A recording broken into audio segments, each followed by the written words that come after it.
Chapelhill kids, how are you guys doing today? Isn't my cup pyramid amazing? I've been practicing all week long for today's game.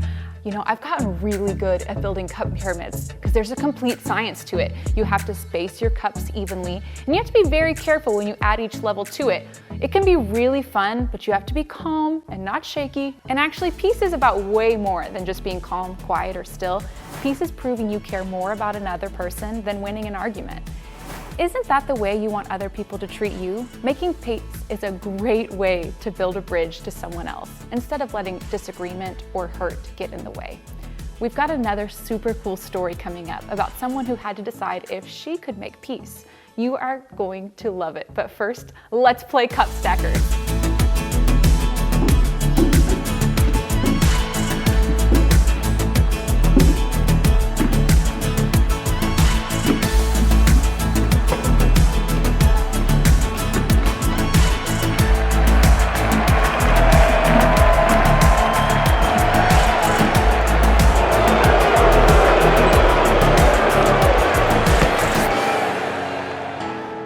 That was so much fun. You guys can play that at home with your families today.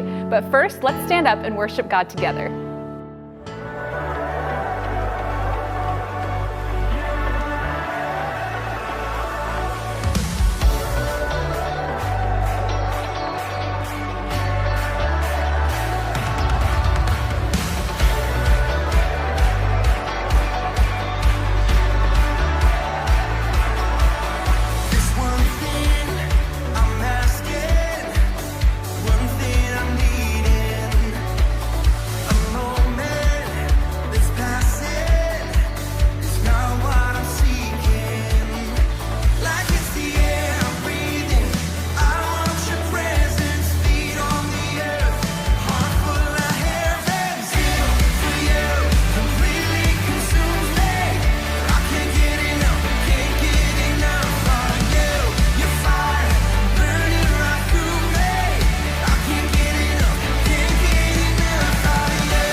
The Bible, It's 66 books of history, stories, letters, and poetry that fit together to form God's one big story.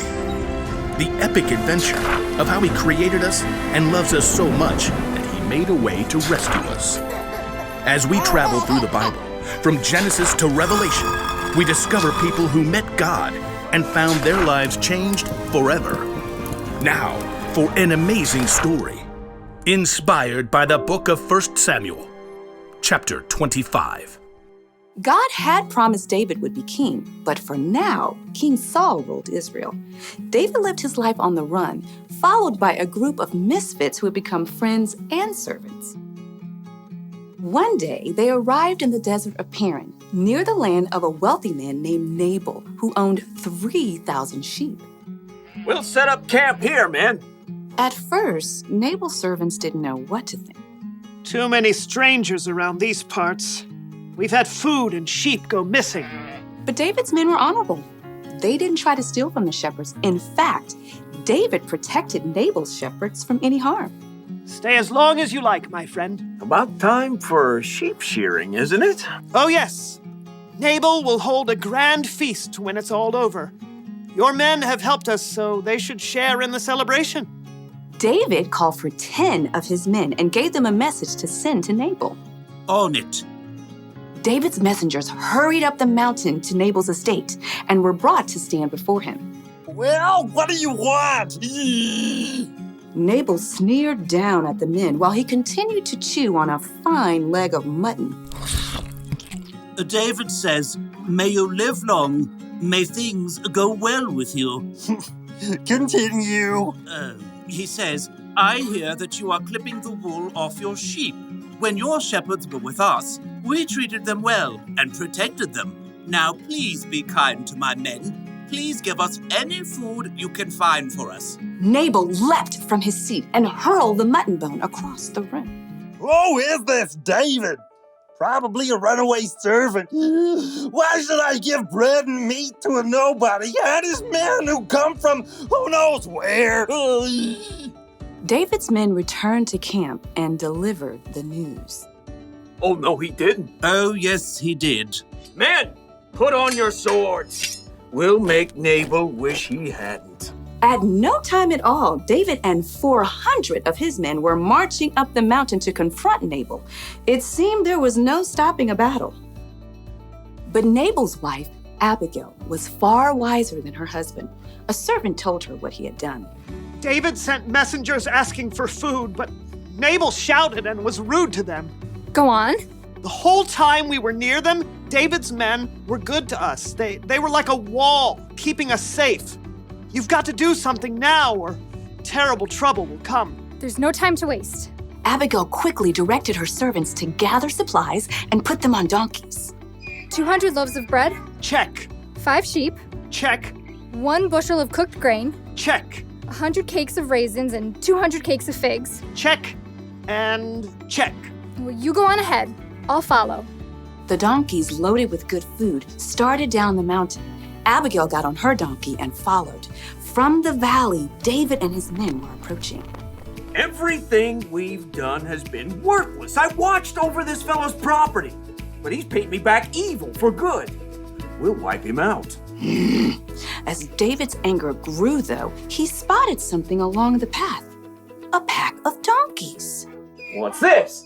Well, it looks like they're carrying something. Food for a feast, I'd say.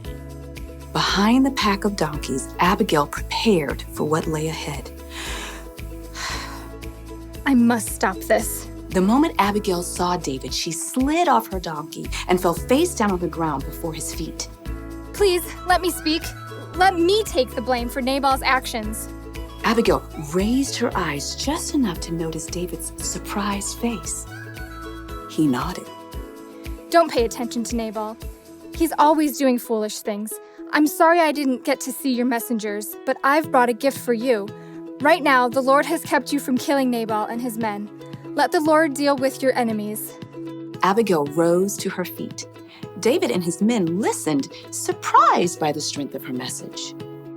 You fight the Lord's battles, so he will give your family line a kingdom that will last.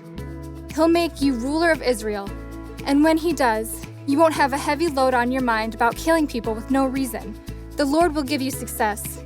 When that happens, please remember me. Abigail took a deep breath and waited. David smiled. Give praise to the Lord. He sent you to find me. May he bless you for this. You have kept me from using my own hands to get even.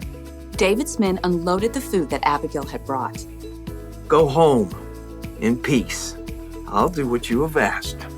Abigail made her way back up the hillside to her home. She had chosen to humble herself and do the hard yet creative work of making peace. In the end, Nabal paid the high price for his foolish anger, but God blessed Abigail.